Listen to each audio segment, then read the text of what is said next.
Ujambo, umekuwa ukisikiliza vijana mtaani na DJ Akamu moja kwa moja uwanjani. Mimi wako Kocheza Ekai Sami. Siku ya leo kumeratibiwa mechi mingi sana, ikiwemo mechi ya ligi ya Premier ambapo kwenye uwanja wa Ame Stadium kutapigwa mechi moja ambapo Brighton watakuwa wanamenyana na Manchester United saa 6:30, na vile vile Crystal Palace watakuwa na kabana na Everton kwenye uwanja wa Selhurst Park mchana huu wa leo saa 9, na vile vile West Bromwich watakuwa wanakwaruzana na Chelsea saa 11:30 kwenye uwanja wa The Athens, ambapo Christian Pulisic na Hakim Ziyech watakosa hiyo mechi ya Chelsea wakikwaruzana West Bromwich. Vile vile kwenye uwanja wa Turf Moor, Burnley na Southampton watakuwa na pimana nguvu saa 2 kamili. Moja kwa moja tutakuwa tunaungana na wanahabari wa Planet Sport watujuze mengi zaidi kuhusu spoti. Zidi kusikiliza vijana mtaani ndani ya Kekondo Radio 97.1 FM. Mimi wako Kocheza Ekai Sami. Hello there and welcome along to Planet Sport Football Africa, a passion for sport production where we look at African football,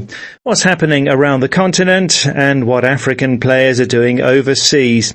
I'm Steve Vickers in Harare, Zimbabwe, joined by Ida Waringa in Nairobi, Kenya, and by Stuart Weir in the UK. And on this week's show, we have a very bizarre story from Zimbabwe as 4 Ghanaian players were stuck in the country for 6 months after being allegedly deceived by 2 officials that they were going to sign for a newly formed club in Division 1 and earn $10,000 a month. Well, the club doesn't exist and the players couldn't go back home because of the lockdown. We had so many aspirations when we were coming here, but it's rather unfortunate we had to fall in the hands of bad people. That's coming up shortly, plus lots on the English Premier League. Goals galore on match day 2, but controversy over handball and video assistant referee too. Well, first, exciting to see Senegal goalkeeper Edouard Mendy joining Chelsea from Rennes in France on a 5-year deal. Mendy is 28. African keepers have really struggled to make it at the highest level, but Cameroon's Andre Onana has done well at Ajax in the Netherlands, especially in the Champions League the season before last. So hopefully Mendy can get a chance at Chelsea. Well, now then to a very unusual story from here in Zimbabwe. 4 Ghanaian players were stuck in the country for more than 6 months after being allegedly deceived by 2 officials that they were going to sign for a newly formed club in Division 1 and earn $10,000 a month. The 4 players, Peter Tibila, Francis Ajete, John Adupoku and Nelson Adenyo, came to Zimbabwe in February, having been advised by officials Energy Zava and Tinashe Gombe that they would sign for a club called Kaya Africa in Chiredzi in the southeast of the country. Well, the club doesn't actually exist, according to the Zimbabwe Football Association. The players lost out as they paid $1,300 each to the officials for travel and work permits, although they were promised as much as $10,000 a month in salaries and $15,000 in signing-on fees. Well, in the end, they were stranded in Chiredzi and Division 1 club Lowveld Pirates took them in and looked after them. There was further drama as the players got in trouble with Zimbabwe's immigration authorities for overstaying their visas, even though they were unable to go home because of the lockdown. Well, the players were finally able to return to Ghana last week after the Footballers Union of Zimbabwe and the Zimbabwe Football Association intervened. The 2 officials, Energy Zava and Tinashe Gombe, were suspended from all football activity for 5 years by the Zimbabwe FA in order to reimburse the players the money that they took. We were unable to contact the 2 officials for their side of the story, but my colleague Ash Tikiwa spoke to 3 of the players just before they went back home. That's Peter Tibila, Francis Ajate and Nelson Adenyo. As a footballer, we all have maybe an agent who is actually looking for a team for us, and I'm being represented by an agent in Cameroon who was linked to Zava, who was linked to Gomba here in Zimbabwe. So he actually informed the agent that he has a team here, which is very moneyed. The signing on fee is like 10,000 to 15,000. They said it's a new team. Yes. Yes. So as he's the agent representing me, he thought it twice that no, it's a good offer, so I need to come. I said, okay, why not? So I even went, found no details, no information. So the only thing that I found is the number of Gomba and Zava. So I communicated with them through WhatsApp, and they responded that yes, they are administrator and also the club chairman. So and that is how come we all came here, knowing that okay, it's a new team, probably they are now getting their staffs together. So when we got here, we saw that no, there was nothing like Kaya. They were actually using another team, which is the Lowville. Right from 15th of March or whatsoever, we've not seen Gomba again. But Zava lives with us, but we see him, he sees us nothing. He don't care about us, we are minding our business. So that is how we've been living over there. We had so many aspirations when we were coming here, but it's rather unfortunate we had to fall in the hands of bad people. But not forgetting that as we were in Chirezi, there are also good people there who took care of us, especially the team over there, which is Lowville United. We just want to say the Martinari family. We just want to say that we are grateful for being there for us all along. Even though there was no football, we hadn't signed any contract with them, they were still supporting us in a way. Can't complain much.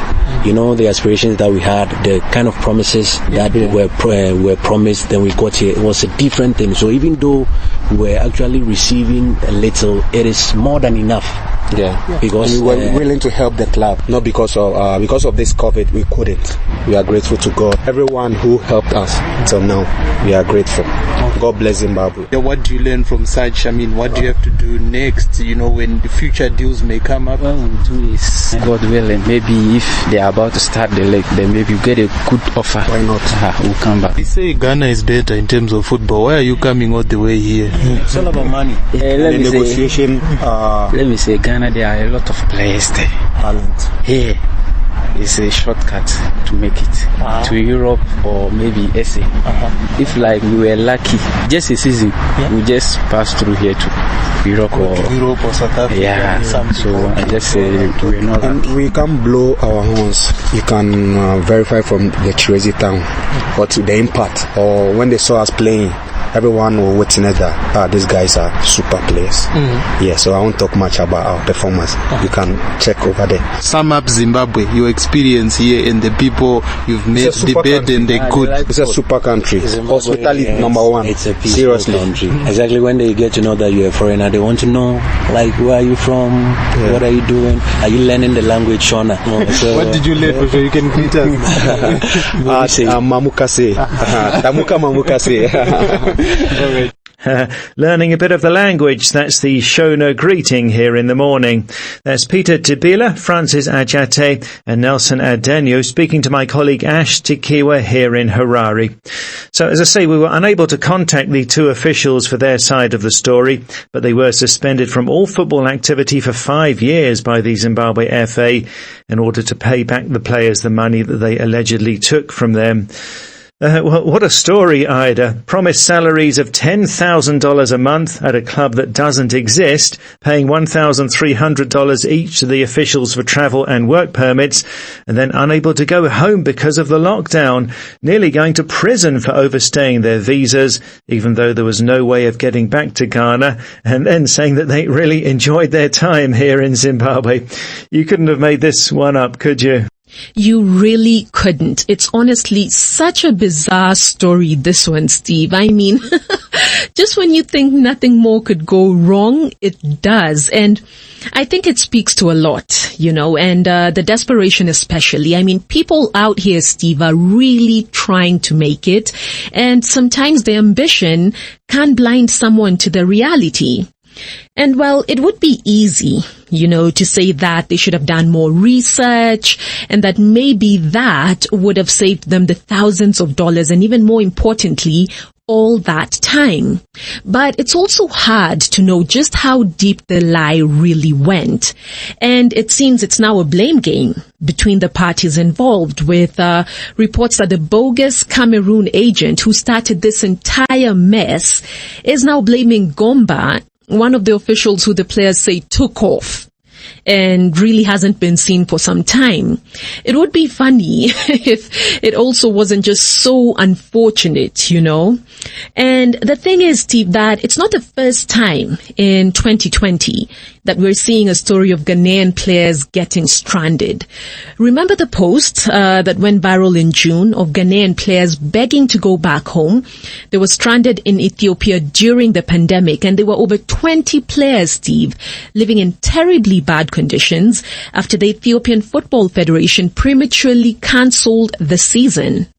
And there was also the case of the Ghanaian footballers who were stuck in India for 5 months with little food, practically no money, and they were sleeping in the airport. That was before a kind Samaritan helped them get back home. So one can only wonder, Steve, if all this is just a case of bad coincidence, of course, due to the pandemic, or is there something more? Yes, as you say, ambition, or even that ambition turning into desperation. One thing I thought was really interesting there was the strategy of these players. They feel there are too many good players in Ghana, so it's hard to get noticed there. So they thought maybe they could shine in Zimbabwe and then perhaps get a chance to go to Europe, or maybe get a chance to go from Zimbabwe to South Africa and then perhaps on to Europe. Well, there could be some logic there, Ida. I found it interesting as well. One of the players there even saying that, look, Zimbabwe pretty much offered a shortcut to possibly getting them into Europe. Because, Steve, as you've put it, whereas their talent might be diluted or even lost in Ghana, it really stands out, as you've heard them say, in Zimbabwe. But I think, as the story has also shown, there really isn't a shortcut to success. And there are lots of West African players playing in East Africa who might be employing the same strategy. I mean, who knows at this rate? But another possible route into Europe, Steve, is through Asia. I mean, over the last decade or two, we've really seen Asia emerge as a destination, and also because of the big money. And I'll give an example of Kenya's Michael Olunga, who many argue is, you know, English Premier League minimum championship material. And he left Spain, was playing in the La Liga at some point, to go play in Japan as he bides his time into England, hopefully, and in the process makes loads of cash as well. So you see, two birds, one stone. But Steve, the race to get into Europe, and especially for African players, is a vicious journey. And don't let the nice glossy pictures fool anyone. It's never easy. Even for those who make it to the very top, they go through a lot. But going back to the Ghana players in Zimbabwe, well, it's good to see their positive attitude outweighing everything. And that a bad experience hasn't put them off from chasing their dream. But certainly, Steve, unconventional times call for unconventional measures. Yes, the desire is certainly there, but as you say, it's not easy to fulfill that dream of making it in Europe. But all the best to them as they try. Thanks, Ida. Still to come, Stuart on the English Premier League, as there's talk of offside decisions being referred to computers. Well, this is Planet Sport Football Africa, brought to you by Passion for Sport. You can follow us on Twitter at Planet Sport FA, and you can download our app and listen to the show anytime and access past programs in our archive. To download, go to the Play Store or the Apple iTunes App Store and enter Planet Sport Football Africa. You can also listen to the show on our New Look website, that's planetsport.tv, and you can read interviews there with various sports stars, including Ghana's Christian Atsu and Zambia's Patson Daka. And there are pictures and profiles of all of us in the About Us section, that's on our website, planetsport.tv. Well, to social media now, and on last week's show we had an interview with Nigeria international defender Tyrone Ebuehi, who's ready to come back after 2 years out with a serious knee injury. Ebuehi says that his mental attitude helped him as he was in Portugal and feeling alone, and that he found strength in God and through his family. So last week we asked, how do you find strength in tough times in life? Here with your comments is Planet Sport Football Africa's Ephraim Tagu. Thanks, Steve. And we start today on Facebook. And Chimwemwe Kwali Mpamanda in Malawi says, I find strength in God, my family, parents, brothers and sisters, and my true brothers in the Lord. They give me the impression that I am indeed needed and that I can make it through.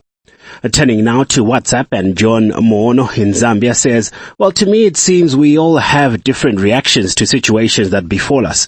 A key in overcoming difficult situation is one's mental attitude. Looking at things from a positive angle helps to overcome such tough situations. Also, doing away with the mentality of defeat is another way I try to overcome difficult situations, says John.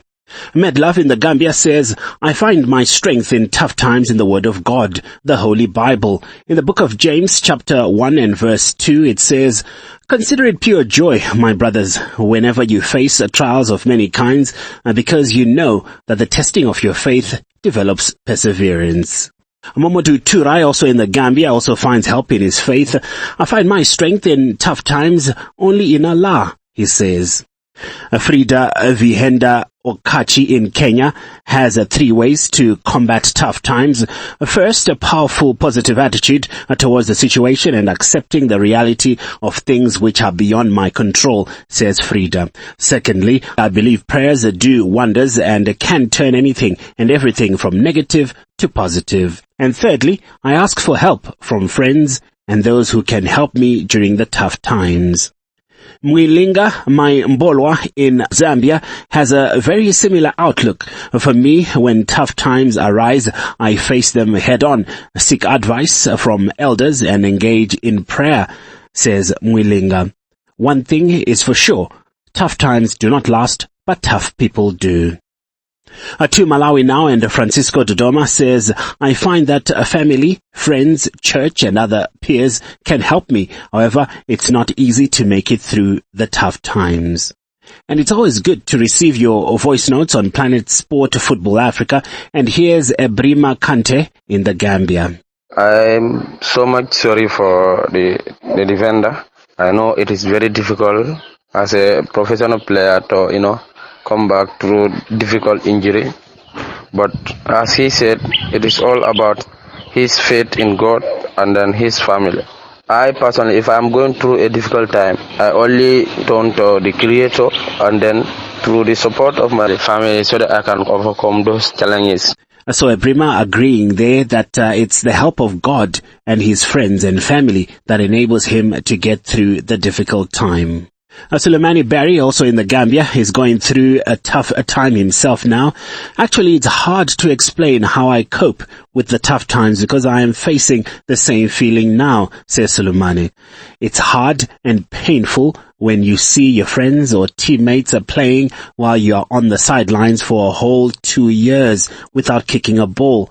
I have the experience right now with my knee and groin adductor injuries. It's very hard when you can't achieve your dream. Well, we are very sorry to hear that, Sulemani, and send you our prayers and very best wishes for your recovery and future career. Emma in Ghana says, for me, getting through tough times is having the belief in God that things will work out for good and having perseverance.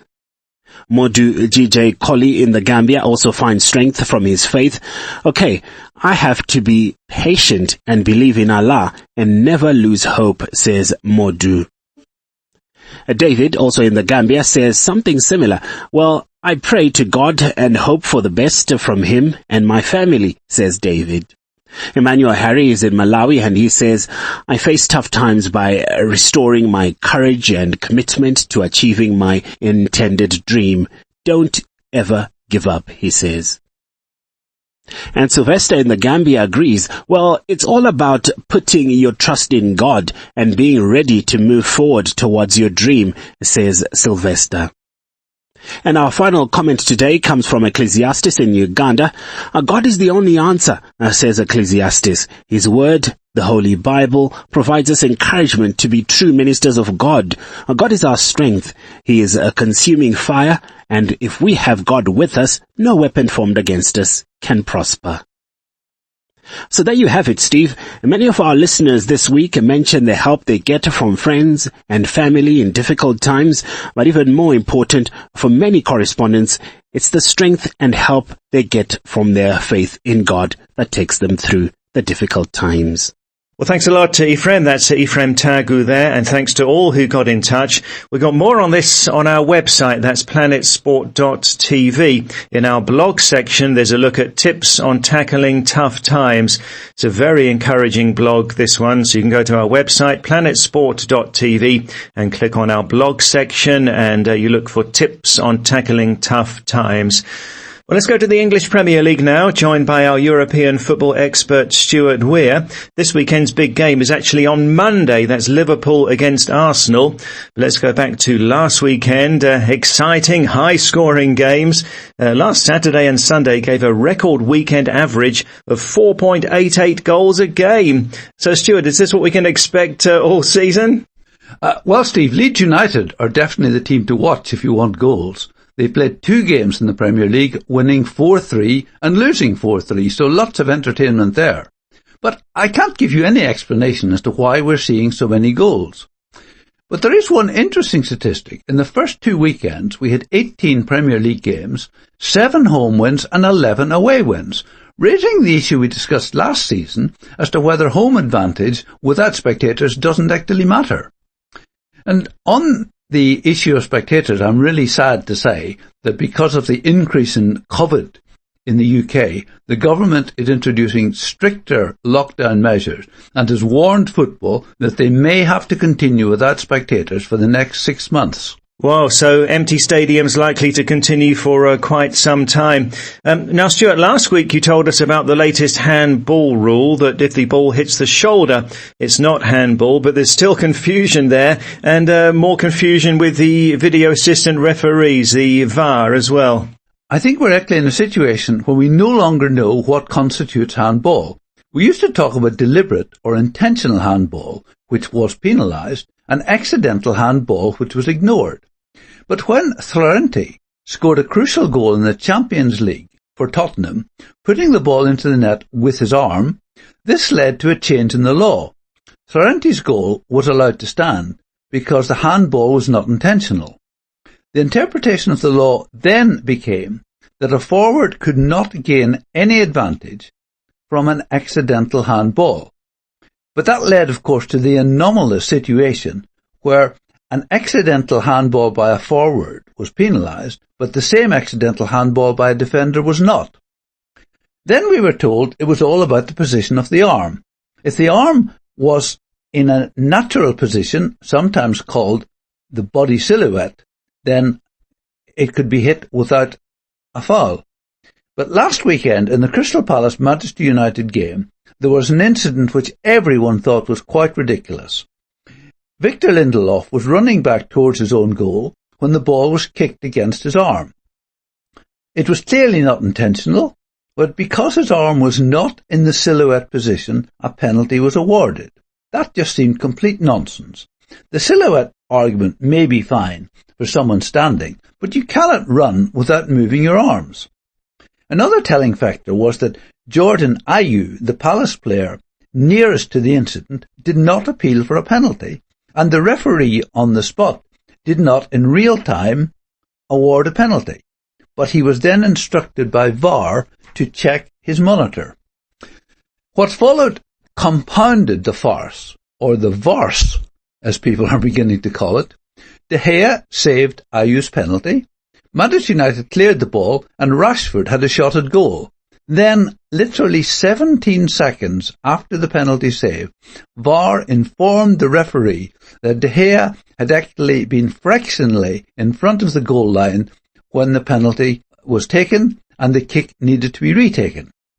Then there was further controversy when Palace decided that Wilfried Zaha, not Jordan Ayew, should take the second penalty, leading some people to question whether the laws actually allowed you to change penalty takers on the same penalty.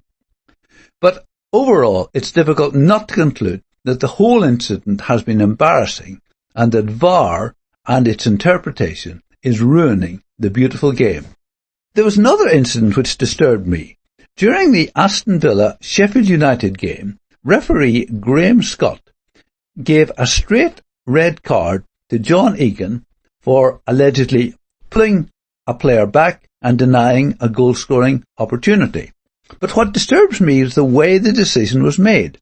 The assistant referee was much closer to the incident than the referee, and he did not flag for a foul. But the referee did not consult him, did not look at the monitor, but decided simply on the basis of what he could see in real time to give a red card.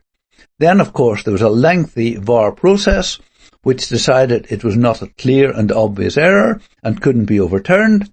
But I do think it would have been so much better for the referee to consult his assistant rather than apparently ignoring the assistant, knowing that VAR would review it. Yeah, so this controversy just continues, but computers might have a part to play here, Stuart. At the recent SoccerX conference, David Dean, former vice-chairman of Arsenal and vice-chairman of the English FA, reported that FIFA is developing an automatic offside system which would use computers rather than assistant referees to make offside decisions. He said that this would revolutionise the offside system and eradicate the kind of marginal calls which have frustrated fans and players, and it would be clear for everyone to see. I have to say, Steve, that rather than seeing this as good news, I am wondering if the lunatics have taken over the asylum. Whatever fans want, I don't think it's having computers at a remote location deciding on offside. In August, the Journal of Sports Sciences published research based on studying over 2,000 competitive games in 13 leagues, checking 9,000 VAR decisions. They concluded that the accuracy of match-changing decisions was 98%. Well, to me this just looks nonsense, as it seems to imply that decisions are black and white, right or wrong. And frankly, there were 8 decisions last weekend in the Premier League which were overturned by VAR, and I felt that 4 of them were wrong. The scientists may seem 98% accurate, but I think I and many fans think it's about 50%. Yeah, it's difficult to believe. And what else have you got for us, Stuart? Liverpool's new 25 million signing from Bayern Munich, Thiago, made an impressive debut against Chelsea last weekend. Playing in only the second half of the game, he completed 75 passes, more than any Chelsea player managed in the whole game, and more than any Premier League game in 45 minutes for 17 years. When Tottenham beat Southampton, Harry Kane set up 4 goals for Son, becoming the first player ever to create 4 goals for the same teammate in a Premier League game. And in fact, in the 5 years Son and Kane have played together, they have created 24 goals for each other. What a partnership. Last weekend, Liverpool goalkeeper Alisson saved Chelsea's Jorginho's penalty, and it ended a sequence of 16 successive Premier League penalties which had been scored. Crystal Palace's victory over Manchester United means that, remarkably, the South London team has scored 3 goals in away games at Liverpool, Manchester United, Manchester City and Arsenal in the past 2 years. They do seem to like playing the top clubs. Bradford City's Anthony O'Connor and Proddy O'Connor received red cards in the EFL game against Forest Green Rovers, and that's the first time since 1986 that 2 players with the same surname have been sent off in the same match. And finally, Steve, Phil Jagielka has played 385 games for Everton and 298 for Sheffield United. He will soon become the 20th player to play 300 times for 2 different clubs. One of the previous ones interested me. He played for Tranmere Rovers and Middlesbrough. His name? Steve Vickers. Yes, my namesake. And back in the 90s, some radio listeners here in Zimbabwe thought that I flew from here to England to play for Middlesbrough every weekend. But I had to tell them that I'm not the same person. I'm a different Steve Vickers to that one. Right, before we go, on social media this week, asking, was Gareth Bale a success at Real Madrid? Sometimes there are different views on what we call success. Bale has returned to Tottenham on loan from Real Madrid after a generally unhappy time in Spain. He moved for a world record transfer fee in 2013, winning 2 La Liga titles and 4 Champions League titles, and scoring with a superb overhead kick in the 2018 final. But under coach Zinedine Zidane, he spent a lot of time on the bench, getting paid a huge salary but not playing much, before eventually moving back to Spurs. So what do you think? Would you say that Bale was a success at Real Madrid or not, and why? You can go to our Facebook page and post a comment there. That's Planet Sport Football Africa. Or send us a WhatsApp to +44 79 55 232 780. That's +44 79 55 232 780. Well, that's it for the show for this week. So from me, Steve Vickers, and Ephraim Tagu in Harare, from Ida Waringa in Nairobi, and Stuart Weir in the UK, thanks a lot for listening. And Planet Sport Football Africa is a passion for sport production.